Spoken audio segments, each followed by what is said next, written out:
हाय friends, नमस्कार, जय Jagannath, welcome to my channel. And आज हूँ पवित्र जन्माष्टमी। तो जन्माष्टमी मु मो भाउज रेडी होगी मंदिर गलु।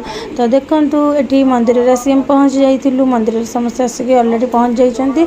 तो भाईना भी बही पढ़ा स्टार्ट कर देखूँ मो भाउज कहते नाली टुकुटुकु साधव बोबू टे देखा आ गोटे भाउज भी टे सुंदर देखा आज पूरा सजबाज होती। मो गुड़िया राणी आंटी पाखे बसी आ पूजा केमती कौन हो मो सहित कंटिन्यू करते वीडियो को एंड जाए देखूँ। हेमंत आत्मार विवेक ଏହା ଜାଣନ୍ତି ଜ୍ଞାନୀ ଲୋକ ପୁରୁଷ କୃପା ଭଉଣୀ କରୁନାଶ ଆତ୍ମା ସୁଖେ ଦେହର ଅନ୍ତରେ ପାଚି ଧୁଏ ଏ ସାନ ଭଉଣୀ ତୋର। तापर मंदिर रे पूजा सारी आम आम घर को पलि आसलु। मो कुनी काना कौन टे स्पेशल करी बोली भाभी कहीं जन्मदिन था। तो आपण मैंने देखिए जानी सारी मुझे कौन बनइबी। तो हठात मुंडे बसला टी जाऊँ खीरी बनईदेवी। तो घर को आसी खीरी जहाँ सब जिनस दरकार बाबू को कहीदे आनीदे सी। मुझे प्रेसर बसईकि अलरेडी चाउल माने पानी बतुरी देती। प्रेसर बसईकि काजू भाजी देती क्षीर तापर फुटे देती केमती कौन करुँच आपण तो देखिले जानीपारे। मु तो यहाँ फास्ट टाइम करुँच आपण मैंने तो मोटू एक्सपीरियंस होती निश्चिंत मुझे जानी। तो देखो आपण मैंने भी केमती खीरी बनाऊँ मत कमेंट निश्चिंत जानवे।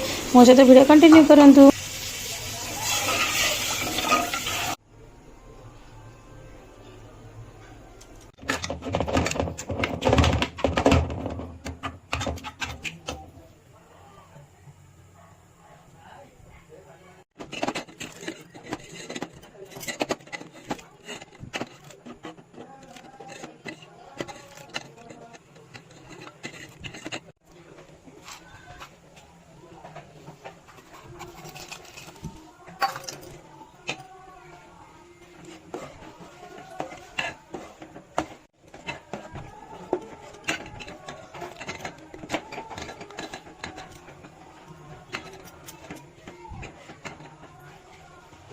फाइनाली एबे खीरी रेडी हो गला। देखो टेस्टी देखा जाउची।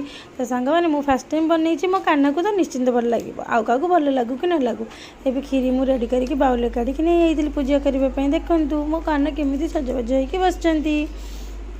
आपण मैंने भी घर केमती कौन पूजा कर मत निश्चिंत कमेंट रे जनइबे। देखो तापर बाबू आसिक मुंडे टी मार देते। वीडियो एंड कर भल लगे लाइक शेयर सब्सक्राइब।